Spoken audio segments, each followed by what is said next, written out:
저번 시간에 희년의 의미, 희년의 명칭, 희년의 구별까지 했습니다. 오늘은 희년의 실체, 희년의 방법, 희년을 어떻게 적용할 것인가에 관한 말씀을 드리려고 합니다.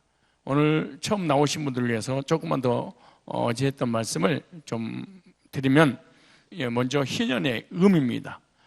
어제 희년의 언어적 의미는 바로 요벨인데요. 요벨은 수양이나 수양의 뿔이라는 의미를 가지고 있습니다. 그래서 희년이라는 명칭이 붙게 된 것은 제50년째인 7월 10일 대속죄일 날 수양이 뿔로 된 양각 나팔을 온 땅에 불었기 때문이다 라고 말씀드렸어요. 그래서 희년이나 특별한 때 불었던 이 양뿔로 된 요벨에서 이렇게 생겼어요. 밑에 보이죠, 그림이? 수양의 뿔, 나팔, 은혜라는 뜻입니다.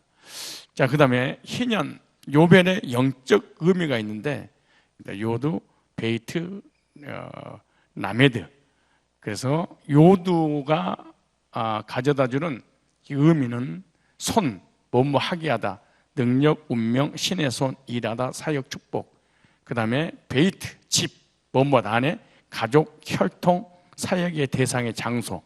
라메드, 소모는 막대기, 익힘, 숙달, 진보, 희생, 권위, 통제, 가르치다, 배우기, 교육. 그래서 이 세 스페링이 하나의 문장을 형성을 하면 이런 의미를 가지고 있다고 말씀드렸어요. 하나님의 형상을 따라 지음받은 인간이 선악과를 따먹고 범죄하여 타락함으로 하나님 형상이 손상되어 죄로 더럽혀지고 얼룩진 인간들을 사랑하사 죄와 저주 가운데 버려두지 않으시고 예수님의 십자가의 구속의 사역으로 죄에서 해방받고 구원받아 혈통적으로 하나님의 가족이 된 자녀들이 하나님의 전능한 손에 붙잡힌 바 되어 하나님의 집인 교회 안에서 말씀을 배우고 익혀 숙달되어 순종함으로 능력받아 영육간의 희년의 복을 받아 누린다는 영적 의미가 이 요벨이라는 그 단어 속에 이게 있는 거예요.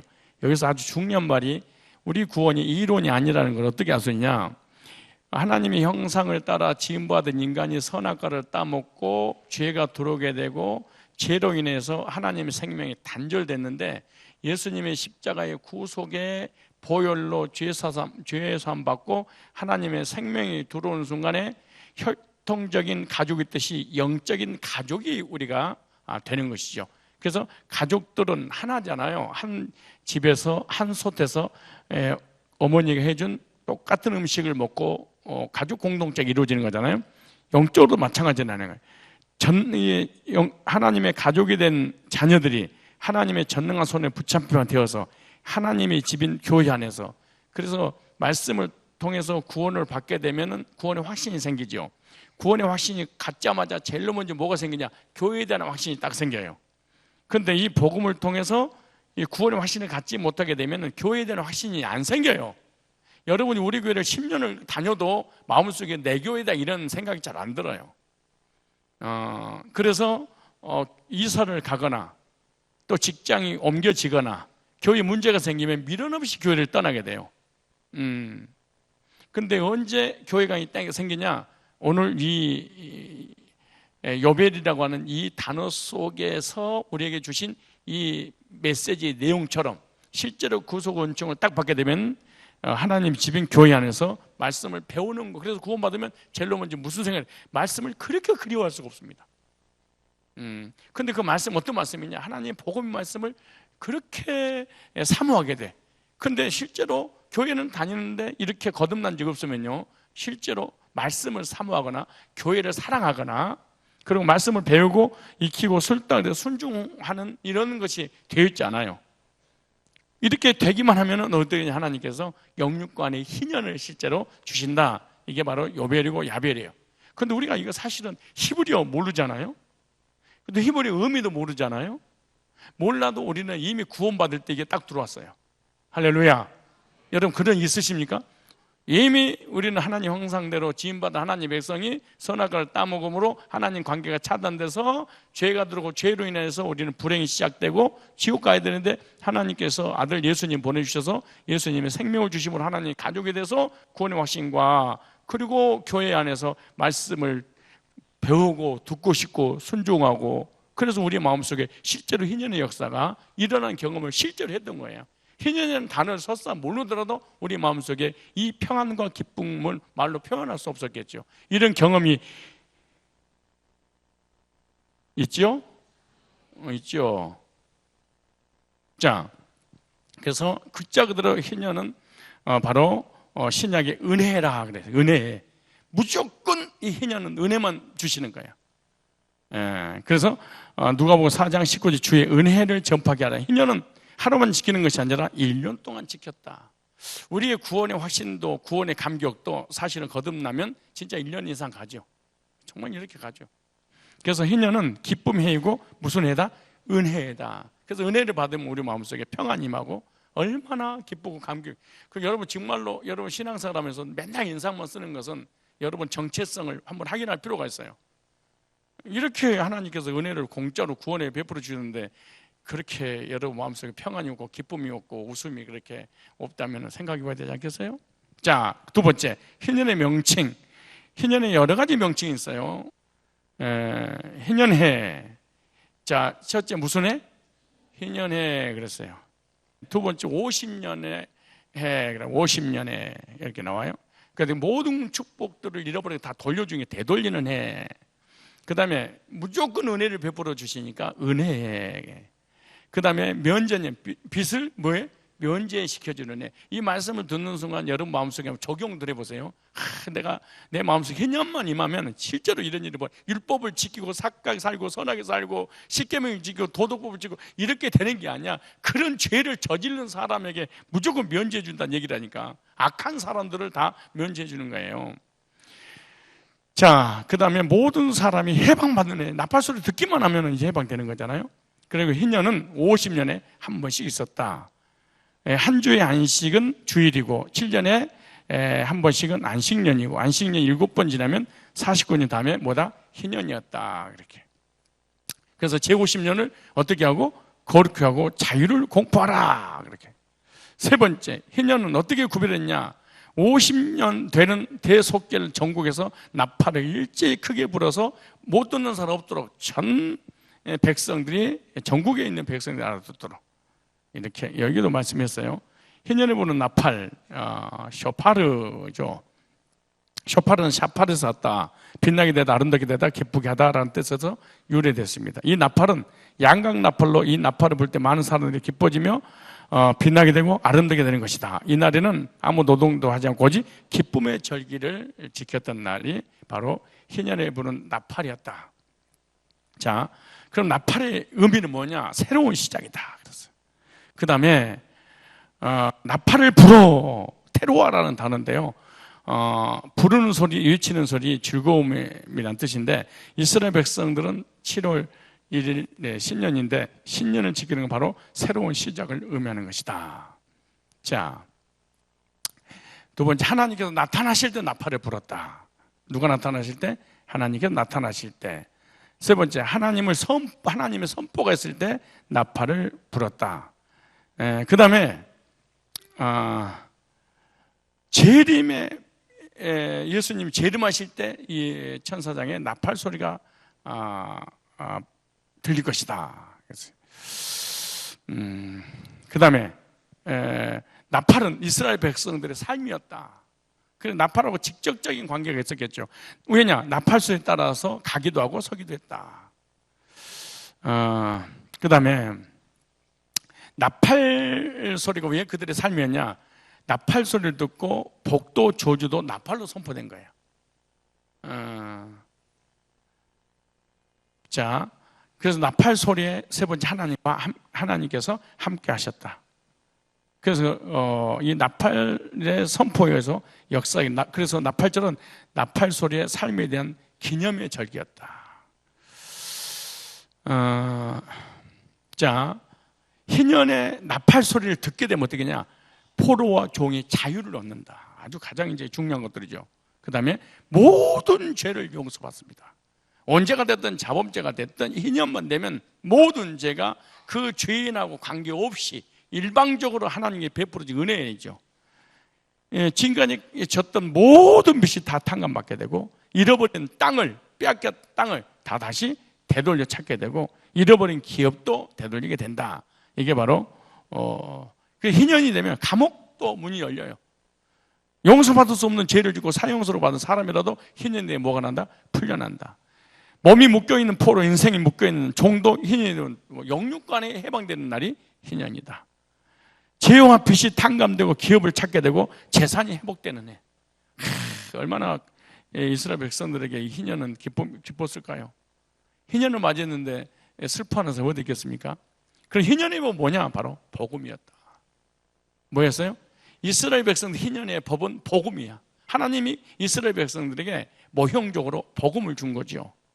죄와 빚이 탕감되고 기업을 찾게 되고 재산이 회복되는 해니까 뭐예요? 기쁜 소식, 유한겔요, 굿뉴스, 복음입니다. 복된 소식이죠 이게. 자, 그럼 누가 어디서 어떻게 어떤 때 나팔을 부려야 되는가 오늘 얘기할 차례입니다. 첫째, 제사장이 나팔을 부려야 됩니다. 백성들이 부른 게 아니에요. 누가 불러야 돼? 제사장들이 나팔을 불었다. 민수기 10장 8절 보니까 그 나팔은 아론의 자손인 제사장들이 불지니 이는 너희 대대의 영원한 율례니라. 일단 마무리할 때 말씀드리겠지만 로마서 15장 16절에 보면 신약에는 복음의 제사장이 이 나팔을 불어라. 그런데 구원받은 성도들 성경에서 뭐냐면 그러면 왕같은 제사장들이라 그렇게 말하는 거예요. 그런 왕같은 제사장들은 하나님께서 사랑하는 사람에게 이 직분을 선물로 주셨다 이렇게 말해요. 그럼 저와 여러분들은 다 왕같은 뭐예요? 제사장들이에요. 그러니까 제사장들이라고 생각한 사람은 반드시 거듭난 사람이겠죠. 그러니까 거듭난 사람은 이 복음의 나팔을 뭐 하겠어? 불겠죠. 내가 만난 예수님의 이 구속의 기쁜 소식을 증거하게 되겠죠. 그래서 거듭난 사람은 반드시 자기를 통해 거듭남의 역사가 일어나요. 참 미안한 거예요 이거는요. 왜? 자기가 제사장이니까 제사장 나팔을 부니까. 여호수아 6장 9절에 무장한 자 나팔 부는 제사장 앞에서 진행하며, 그러니까 실제로 거듭난 사람이 복음의 나팔을 불면요 사람이 몰려와요. 나팔을 통해서 가기도 하고 서기도 하고 사람이 움직이니까. 제사장들은 나팔을 불며 행하더라. 그래 제사장은 나팔 보면 나팔 소리를 듣고 사람들이 못 몰려오는 거야 하나님 앞에. 그 다음에 여호수아 6장 13절에 일곱 제사장 일곱 양각 나팔을 잡고 여호와의 교회 앞에서 계속 진행하여 나팔을 부르고 무장한 자들은 그 앞에 행하여 후군은 여호와의 교회 뒤에 행하고 제사장은 나팔을 불며 행하니라. 그렇지. 여리고가 무너졌어. 여리고가 건물이 무너진 게 아니고 여리고 속에 있는 그 우상과 이단과 불신자들이 이 복음을 듣고 뒤집어져 버리니까 이게 녹아나 버린 거지 이게 막. 여러분 사람의 마음을 움직이는 것이 정치, 경제, 사회 어떤 종교, 언어, 뭐 도덕적인 거, 십계명적인 거, 뭐 먹을 거 사주고 같이 운동해주고 그 사람을 구제하고 그런다고 사람의 마음이 녹아나는 게 아니에요. 절대로 녹아나는 게 아니야. 복음 외에는 안 녹아나. 진짜 이거는 곰곰이 하나님 앞에 여러분 개인적으로 질문하셔야 돼. 목사가 이랬다고 그래 한 게 아니고 하나님 앞에 진짜 딱 서봐야 돼. 야 하나님하고 독대하면서 하나님 진짜 나 제사장 맞아요? 정말로 거듭난 거 맞아요? 예. 한번 생각해 보시라 해서. 절대 안 되는 거예요. 예수를 복음을 전한다는 것은 제사장들만 전하기 때문에 힘든다는 얘기죠. 여호수아 6장 16절에 일곱 번째 제사장들 나팔을 부을 때 여호수아가 백성이 이르되 외치라 여호와께서 너에게 이 성을 주셨느니라. 그러니까 영적인 희년이든 육신적인 희년이든 삶의 희년이든 그런 내 주변에 모든 묶였던 게 풀려난 모든 것은 뭘로 되만느냐? 나팔 소리를 듣고 사단도 물러가고 질병도 떠나고 사업도 회복되고 모든 게 나팔 소리를 통해서 영적인 것이거든 육신적인 것이거든 혼적인 것이든 다 무너지고 해결되고 회복되는 역사가 나팔이라는 거예요. 다른 방법이 없어요. 그 견고한 여리고석이 어떻게 나팔 무너지겠어요? 뭘로 무너지겠습니까? 난고불락의 성인데 나팔 때문에. 이 소리를 듣고. 이 소리는 사실 하나님이 들으시는 거예요. 이게 하나님이 듣고 역사해 버리는 거죠. 그 다음에 어디서? 언약궤 앞에서 보러라. 어디서 보라? 언약궤. 그래서 항상 제사장이 가는 곳곳마다 언약궤가 따라다니지. 언약궤가 가는 곳곳마다 제사장도 따라다니는 거죠. 언약궤는 뭐예요? 하나님의 약속의 말씀을 놓는 궤잖아요. 그렇죠? 여호수아 6장 4절 제사장이 일곱 양각 나팔을 잡고 언약궤 앞에서 행할 것이요 제7일에는 성을 7번 돌며 제사장은 나팔을 불 것이라. 그러니까 무슨 말이에요? 복음의 나팔을 불어버린 거야. 그런데 우리는 물리적으로만 생각하는 거야. 7바퀴, 맨 마지막 13바퀴 돌았더니 여리고성이 무너졌다. 참. 그거는 복음을, 여기 나오잖아요. 제사장들이 언약궤 앞에서 무슨 하나님 말씀을 선포한 거야. 일제히. 그러니까 우리 목장이라든가 우리 교회라든가 하나님의 이 생명의 공동체가 부흥의 역사가 일어나면 모두 하나가 돼야 됩니다. 동시에 복음의 통일성을 가지고 이 복음의 하나를 외쳐야 되거든. 근데 권사님들도 구원 안 받은 사람도 있고 받은 사람도 있고 인본주도 있고 신본주도 있고 장로님들 다 그냥 이 복음으로 중심의 기준이 안 돼버리는 거야. 통일성이 안 돼버리는 거지 전부 다. 그리고 성경에 나오잖아요. 여기 여호수아 6장 4절에 절대로 나팔을 불 때 나발대지 마라 그래. 나팔은 불 때 나발거리지 마라 그래. 무슨 말이야? 절대로 입 벌리지 말라 이게. 제사장들이 부를 때가 너희는 가만히 있어.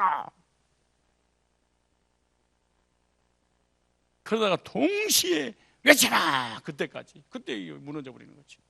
그래서 복음으로 교회가 하나 된다는 게 얼마나 중요한지 모릅니다. 이게 어떻게 보면 어떤 공동체 안에 구원받지 못한 한 사람이 있거나 그리고 이 복음을 외쳐야 될 때 부정적인 한 사람이 오면은 교회가 역사가 안 일어나 버리는 거예요. 사실은 안 일어나. 왜? 공동체니까. 그래서 이게 부정적인 것이 진짜 좋은 게 아니야. 장로 안에 부정적인, 권사 안에 부정적인, 집사 안에 부정적인 이런 사람, 사역자 안에 부정적인 한 사람만 있으면 그 공동체 하나님 역사를 안 해버려요. 그런데 부정적인 사람이 있을 수 있지. 근데 뭐라고 그러냐? 부정적이 있어. 그래 말은 하지 마 그래. 말하지 마. 나팔은 불되 뭐는 하지 마라. 나발거리지 마라. 너 얼마든지 우리 인간은 죄성을 가지고 있으니까 부정적일 수 있어. 그럼 부정적일 수 있지. 그러나 부정적인 건 네 생각이지만 말은 입으로 꺼내지 마. 말 못하게 하잖아. 큰 역사가 일어날 때는. 근데 우리는 기분 나쁘면 하나님이든 뭐 말씀이든 교회든 공동체든 여지없이 막 나발을 불어버리니까 교회가 무너지고 공동체가 무너지고 막 그래. 진짜야. 이게 정말 진짜 농담하는 게 아니고 진짜예요. 공동체가 안 돼버린다니까.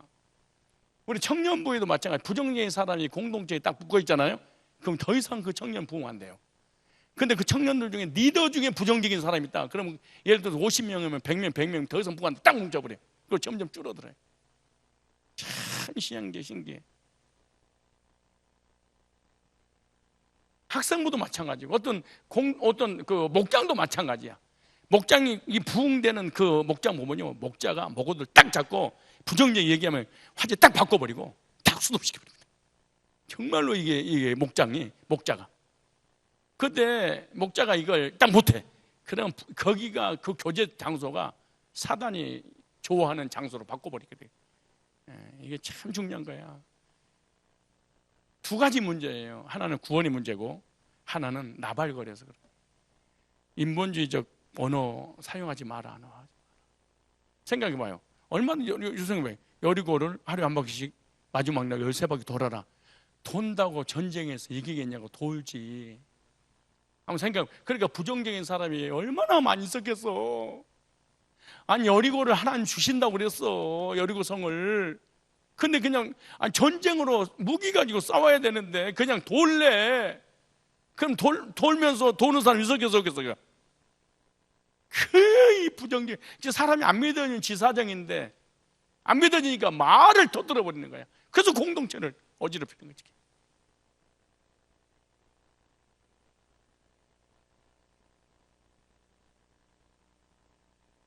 나라고 한 명이라고 하는 공동체 너무 중요하다는 사실을 알아요. 언약궤 앞에서 부르라. 말씀 앞에 부르라. 말씀을 붙잡고 하는 거 아니에요. 그 다음에 나팔을 불 때 그 나팔 소리가 무엇인지 분명하게 부르라. 여기 나오죠. 고린도전서 14장 8절에 만일 나팔이 분명치 못한 소리를 내면 누가 전쟁을 네가 부는 제사적인 나팔을 부는데 전쟁이 일어났다는 거야, 싸우러 가라는 거야, 기상이라는 거야, 전쟁이 끝났다는 거야, 아니면 휴식이라는 거야, 취침이라는 거야, 무슨 얘기야? 그러니까 무슨 오늘 우리 적용 뭐예요? 제사장이 목회자가 말씀을 전할 때 회개하라 라고 했을 때 생명 얻는 회개를 하라는 거야, 아니면은 죄 사함받는 회개를 하라는 거야. 여러분 구원받아야 됩니다. 그럼 어떻게 구원받으라는 얘기야? 여러분 믿음이 있어야 됩니다. 믿음이 뭐냐고 알려줘야 되지 않겠어요? 그러니까 너무너무 여러분, 나는 정말로 이게 한번 생각해봐야 돼요. 여러분이 가지고 있는 사람과의 대화 중에 어떤 그 내용들이 정말로 구체적인가? 정말 논리적인가? 아니면 너무 막연하고 너무 추상적인 말을 하고 있는가? 예를 들어서 내가 그 사우나를 갔더니 이거 불신자 할아버지가 나오고 교제 나누는 중에 이렇게 얘기하는 거예요. 목사님, 기독교인들은 참 기도가 편해요. 그래서 왜요?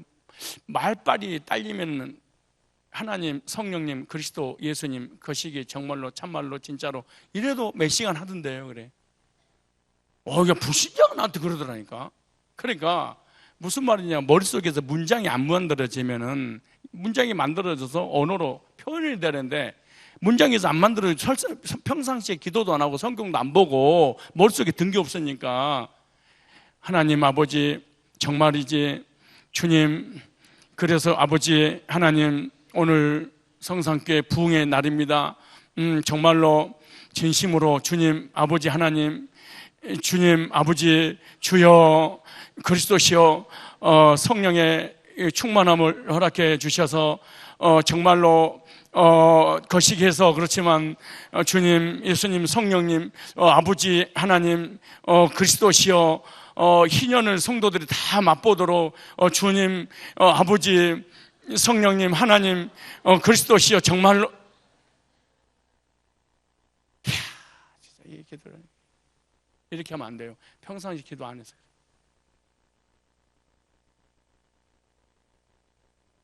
예수님께서 무리를 걸어 오시니까 제자들이 귀신이 나타났다 그러잖아요.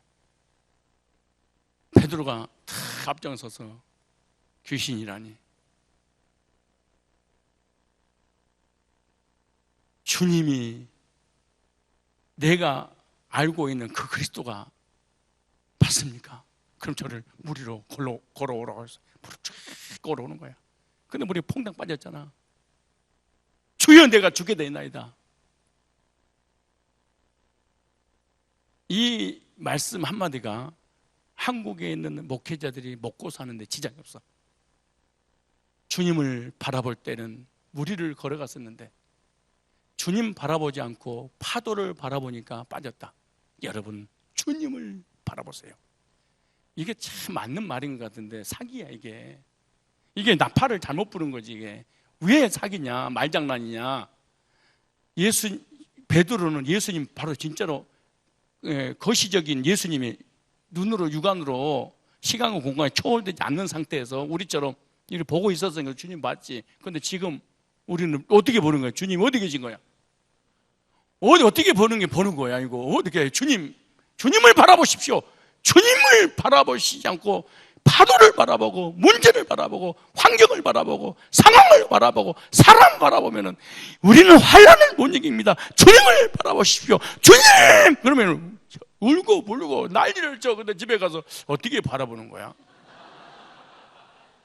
바라보는 게 도대체 뭐야? 그래도 뒤집어지고 엎어지고 울고 불고 난리 나요. 이게 이 얘기야. 네가 전하는 그 입술에 나팔이 분명한 소리를 내지 않으면 어떻게 예비하려 이게? 예? 휴전이라는 거야, 전쟁이라는 거야, 끝났다는 거야, 아니면 밥 먹으라는 거야, 일어나라는 거야, 잘하는 거야. 뭐야, 네 나빠서가 구원 받으라는 거야, 구원 못 받는다는 거야. 이게 너무너무 추상적이게. 그러니까 이단들이 교인들을 보면 가지고 놀아. 교인들 진짜 불쌍한 사람 됐어요.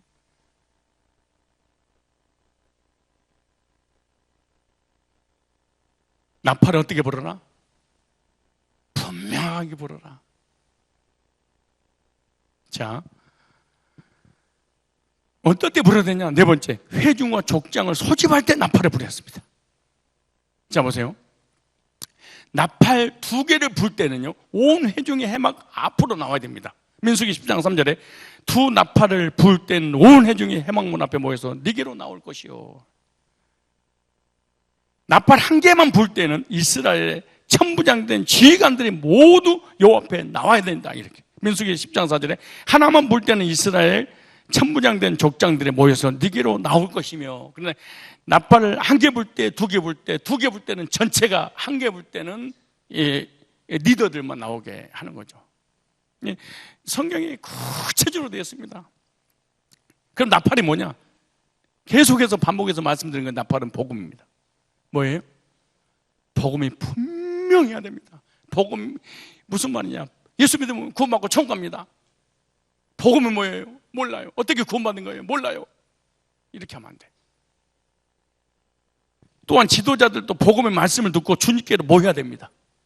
그러니까 제사장들이 어디서 나팔을 불었어요? 언약궤 앞에서.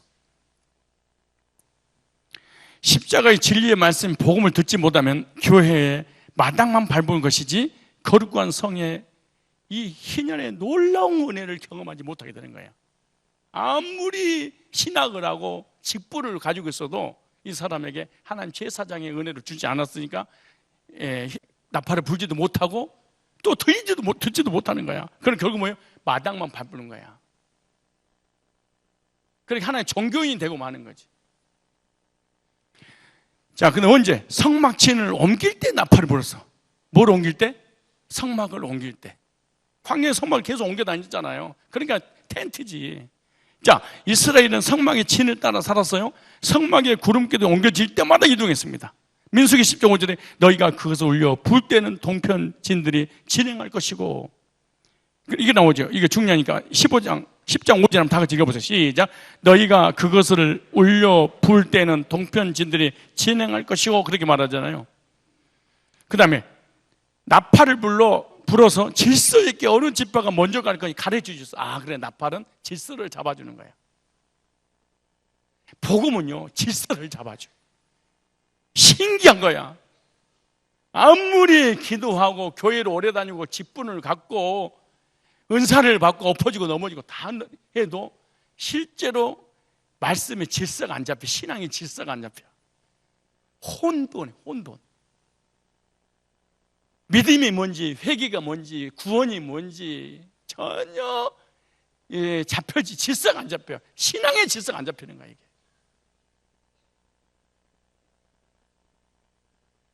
그런데 이상해. 복음의 나팔을 딱 듣고 딱 거듭나잖아요.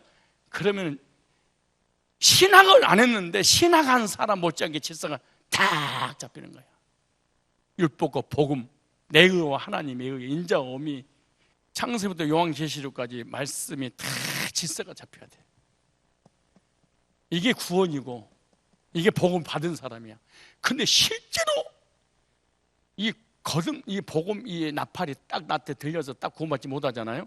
그러면 욥이 구원 받았는지 안 받았는지, 고넬료가 구원 받았는지 안 받았는지, 회개가 뭔지, 믿음이 뭔지, 의가 뭔지, 구원은 가봐야 하는지, 내가 할 수 있는 것인지, 하나님만 아는 건지, 이게 사실은 뭘 신학도 하고 박사가 됐는데 뭘 많이 아는 것 같은데 모르는 거야.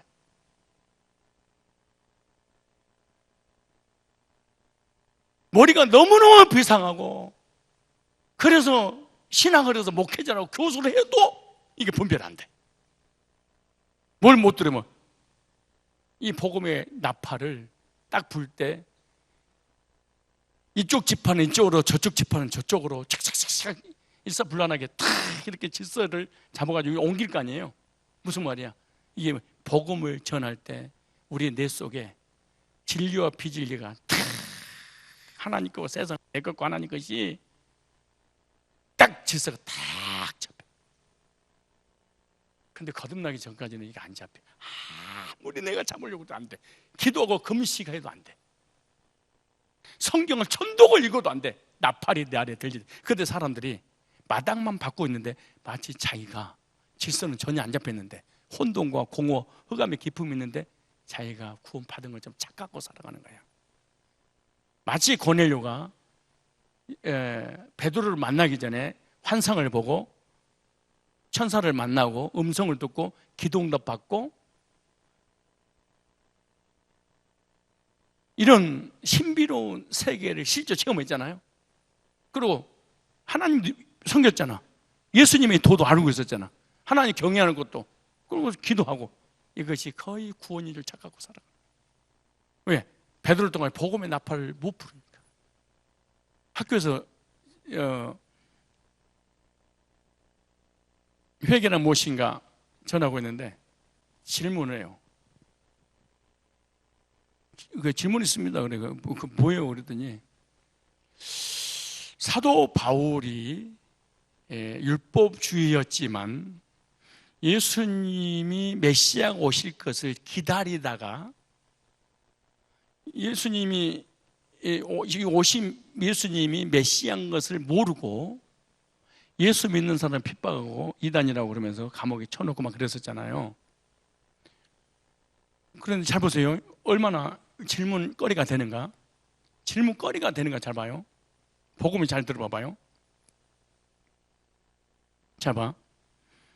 구약 사람들은 메시아가 오시기를 다 기다리죠. 바리새인도 지금도 기다리고 있듯이 사도 바울도 다 메시아를 기다리고 있었지. 하나님 믿는 사람, 고넬료도 다 하나님 다 믿는 사람이었잖아요. 그런데 예수님이 오셨는데 예수님이 몰랐어요. 기다리고 있었는데. 그리고 메시아를 유대인들이 다 기다리고 있었으니까. 그리고 죽어버렸어. 그랬더니 나한테 그런 거예요. 그래서요? 그럼 구원 받은 거 아니에요? 기다렸으니까. 말 안 돼요? 왜? 구약은 오시기 전이고 기다렸고 신약은 오셨으니까. 기다린 것과 구속을 믿는 게 달라요. 그들은 메시아를 기다렸지 구속을 안 믿었죠. 그렇죠? 아담 이후로 메시아를 기다리되 나를 향한 구속을 믿었다면 구원받았겠지. 그러나 예수님 오셨는데도 불구하고 그들은 여전히 율법주의로 있었지. 구원받지 못한 거예요, 사실은. 이걸 목사님들 질문하는 거예요. 이걸 가지고 교리를 만들어버리니까 얼마나 교인들이 질서가 안 잡히면 쉽게 무너져버린다는 거지. 고넬료도 얼마든지 구원받았다고 할 수 있잖아. 왜냐? 하나님 다 믿고 하나님 경외했는데 예수님이 누구지를 모를 뿐이야. 오셨는데 근데 죽었어. 구원받은 거 아닙니까? 이렇게 묻더라고. 받은 게 아닙니다. 구속을 체험하지 못하고 메시아만 기다렸을 뿐이지. 예수님을 기다린다고 되는 문제가 아니고 예수님의 구속을 실제로 믿고 거듭난 적이 있어야 되는데 그렇지 않겠어요? 그러니까 신앙생활에 있어서 가장 중요한 게 뭐냐? 영적 분별력, 질서를 잡는데 누가 질서를 잡아주냐? 복음이 잡아줘요. 복음이 영적 분별력을 딱 갖게 만들지 복음 오기지를 못 받아요. 복음은 인생의 질서를 깨닫게 합니다.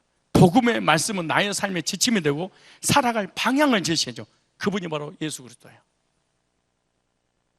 예수 그리스도께서 영적인 질서를, 삶의 질서를, 영적인 방향을, 삶의 방향을, 인생의 목적을, 그리고 영적 분별력을 가지고 있는 질서를 딱 잡아줘요.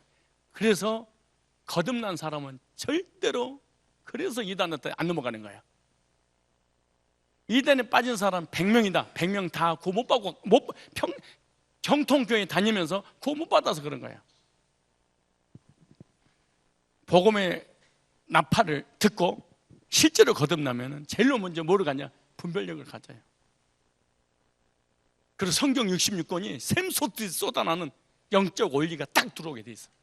이게 복음이 이렇게.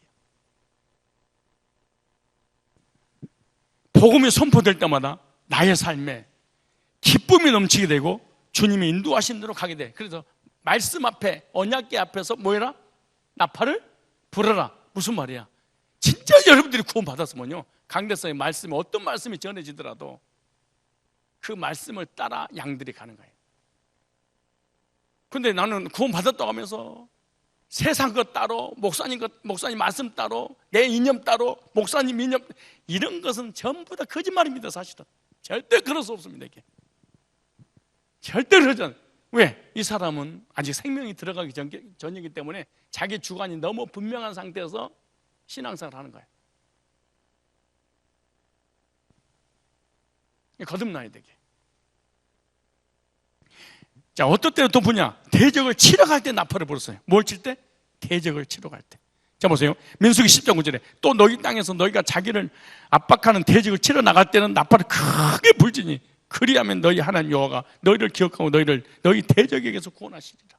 야, 그러니까 복음의 이 나팔이요, 사단도 이기고 영적 전쟁에도 이기고 우리에게 여러 가지 시련과 고난과 고통과 문제를 가져다는 이것까지도 하나님 다 그 나팔 소리를 듣고 하나님이 역사해서 얘기하는 거예요. 그래, 복음이 다냐? 다예요, 사실. 전부입니다, 사실은. 크게 불지니 루아라는 단어인데요, 손해를 당하다, 압박하다, 개가를 울리다, 이런 의미입니다. 이 루아라는 단어가 이 무슨 말이냐? 이스라엘 백성들 압박하는 자가 치러 오면 나팔을 불라고 했는데 자신들에게 손해를 입히고 압박하여 고통을 당할 때 나팔을 불어야 돼. 그래서 이 문제가 해결되는 거예요. 그러면 하나님께 도와주셔서 전쟁에 승리해서 뭐예요? 영적인 전쟁이든 육적 전쟁이든 정신적인 삶의 전쟁이든 나를 힘들게 했던 모든 것들이 언제, 그리고 교회도 마찬가지야. 교회가 문제가 일어나고 환난이 일어나고 여러 가지 시련에 성도들에게 문제가 왔을 경우에, 공동체 문제가 올 때 언제 오느냐? 복음을 정확하게 불어주지 못할 때. 언제 교회가 잠잠하냐? 복음으로 돌아오면. 뭘로 돌아오면? 복음으로 돌아오면, 복음의 나팔을 불면 모든 성도들의 영적인 신앙의 기준이 딱 세워지기 때문에 교회가 잠잠하게 되고 승리하게 되는 거죠. 내가 십자가의 복음을 외칠 때 하나님은 나를 도와주시는 거야. 성도는 사단의 핍박으로부터 징계로부터 해방되게 하시고 죄악으로 해 죽었던 자들은 죄에서 자유함을 누리고 건전을 받아 해방된다는 거예요. 이게 너무 중요한 거예요. 나팔을 크게 부는 것이. 그러니까 이 희년은 복음의 나팔을 크게 올려 퍼져야 돼. 처음부터 끝까지 복음으로 시작해서 복음으로 끝내야 돼. 어떨 때 또 그러냐? 7번째, 특별한 날, 희락의 날, 정한 절기, 각 달이 시작될 때, 민수기 10장 10절, 또 너희 희락의 날과 정한 절기와 월삭에는 번제물의 이유와 화목제물의 이유에 나팔을 불라. 그로 말미암아 너희 하나님이 너희를 기억하리라. 그러니까 결국 뭐예요? 복음을 전하면 누가 기억하는 거예요? 하나님이 기억하고 성도들의 문제를 영육간 해결해 주는 거예요. 이게 그러니까 복음을 듣는다는 게 얼마나 중요한지 몰라. 이게 왜 이 말씀을 서론 부분이 하냐? 나중에 여러분 정말로 복음의 소리가 구체적으로 무엇인지 지붕 올릴 때 알아요. 지붕 올릴 때. 나는 신앙에 지붕이 없었구나 이거.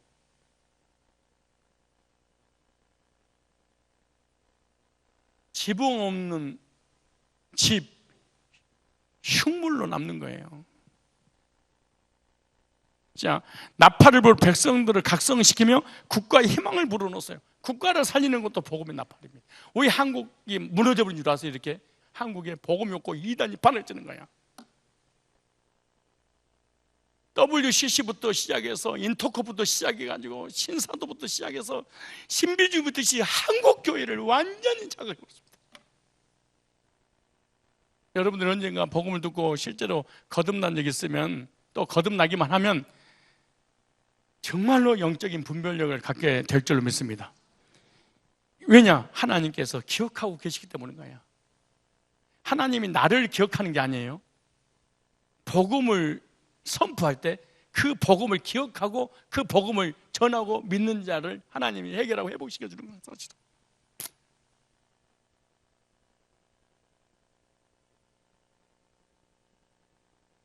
그리고 복 받기를 원할 때 나팔을 불었습니다. 삶의 복도 어떻게? 나팔, 말씀을 통해서.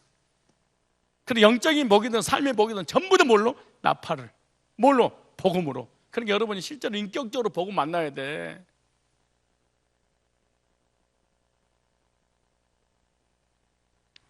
자, 그렇다면 네 번째, 희년의 실체. 이제 이거 하려고 끌어온 거야. 지금까지 모형에 관한 얘기 있죠. 이제 그 모형의 실체야. 그 모형의 주인공이 누구냐 그 말이잖아요. 그 모형이 계속해서 설명했어. 다시 말해서 호박 씨를 심었어. 근데 좀 있으니까 뭐가 났어? 싹이 났어. 좀 뭐가 났어? 잎이 나고 줄기가 났어. 그 다음에 그 호박 잎이 피었어. 호박 꽃이 피었어. 다 모여. 호박 꽃까지 필 때를 뭐라고 하냐 성경에? 모형이다 그래. 구약 창세부터 말라기까지 모형이야. 근데 맨 마지막 우리 솔직히 호박을 심을 때 호박 먹으려고 심어, 호박 씨 먹으려고 심어, 아니면 잎사귀 먹으려고 심어, 줄기 먹으려고 심어. 예? 이걸 예시를 들면은 이 호박이 딱 생겨났어. 이게 물을 익었어. 그게 누구냐? 예수님이야. 그래서 구약은 뭐냐? 호박 꽃까지 보여준 거야. 보내줄 거야. 근데 예수님이 실제로 희년을 모형적으로 보여주신 이유가 뭐냐? 실제로 희년의 기쁨을 누렸잖아요. 그런데 실제로 그 희년의 주체가 되신 예수님이 오신 거야. 희년의 실체. 자, 보세요. 자, 첫째, 희년이 뭐냐? 모형적인 희년이 있어요. 두 번째, 역사적인 희년이 있어요. 세 번째, 개인적인 희년이 있어요. 넷째, 육신적 희년. 여러분, 네 가지 희년이 있는데 이 네 가지가 나에게 실제로 성취됐는가를 알아야 돼.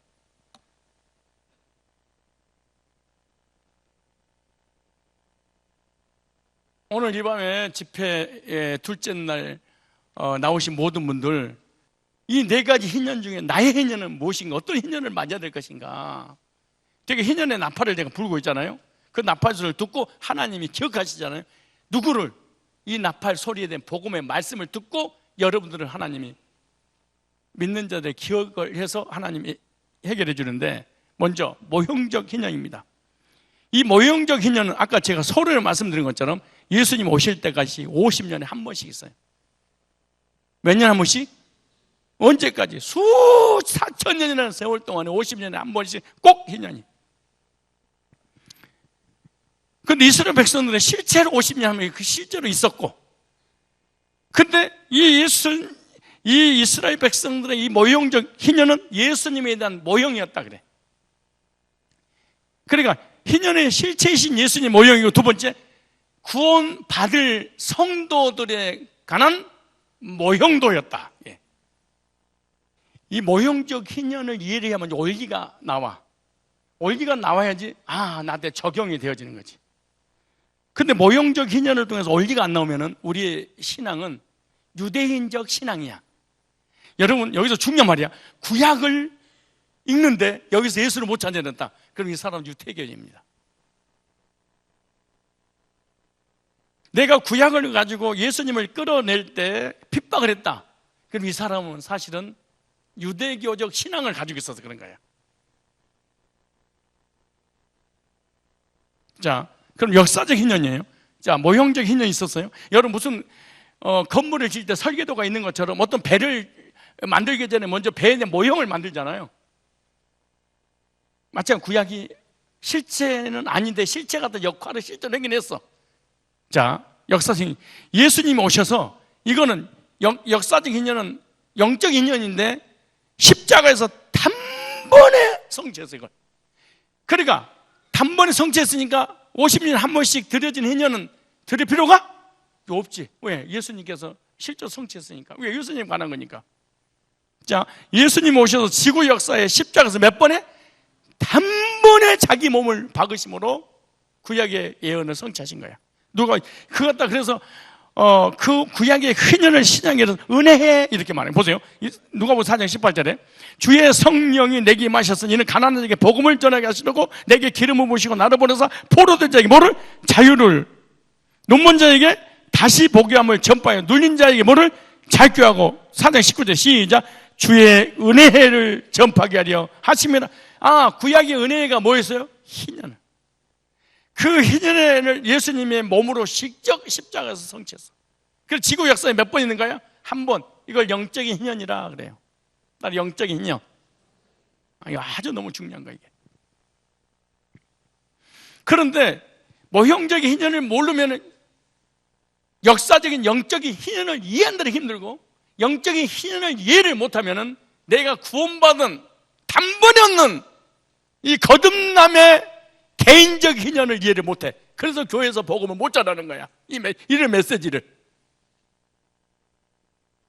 그래서 율법주의 아니면 신비주의 은사주의로 돌아버린 거야. 왜? 뭔가 교회를 부흥을 일으키고 먹고는 살아야 되는데 이 복음의 나팔이 나한테 들어오질 않으니까 어떻게 다른 방법을 써야 돼. 그 이단 메시지가 한국에 돌아버린 거야, 이게. 진짜 가슴 아픈 일이지.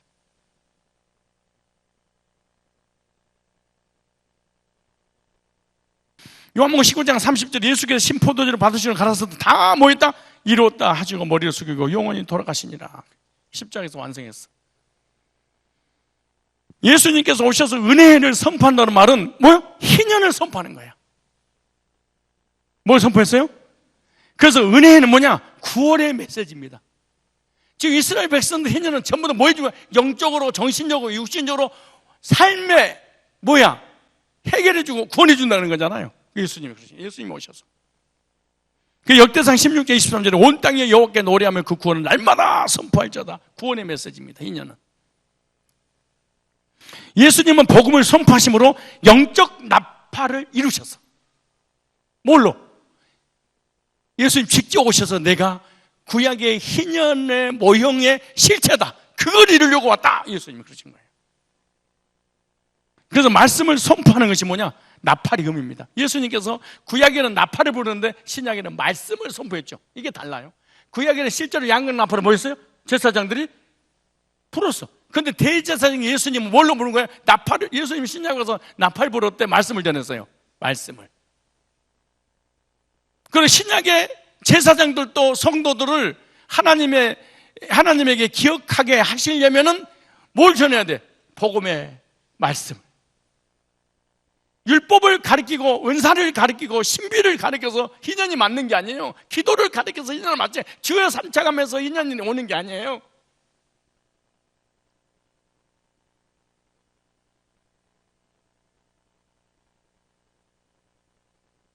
내가 이렇게 인상 비슷하게 쓴 것은 뭐냐면 답답하고 가슴이 아파서 그래. 정말로 복음 만나기가 하늘의 별을 따는 것보다 힘들 정도로 이 시대가 돌아왔어. 이 시대 우리가 살아. 구원의 복음을 전파하는 일은 복음의 나팔을 부는 거야.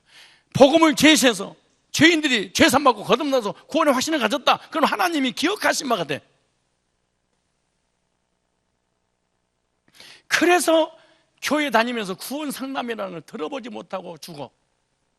예, 복음의 나팔을 개인적으로 돌려줘야 되는데 복음을 모르니까 상담이 안 돼.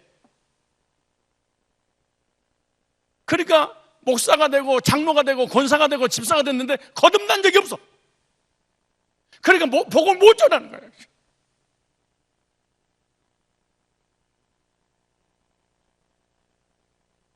자 보세요. 구원받은 사람은 복음의 나팔 소리를 들은 사람입니다. 여러분 구원받았다면 반드시 복음의 나팔을 들은 적이 있을 거예요. 나는 아직 구원의 확신이 없다. 실제로 복음의 나팔을 못 들은 거야. 그러니까 영적인 질서가 안 잡혀요. 안 잡히니까 혼도가 혼란이 오고 이단으로 넘어가게 되는 거예요. 구약은 나팔로, 따라 시작. 구약은 나팔로, 신약은 말씀으로 공포한다. 구약의 제사장이 나팔을 불 예수님은 실제로 뭘로 전해서 말씀을 전했어. 그럼 오늘 우리들은 뭐를 듣고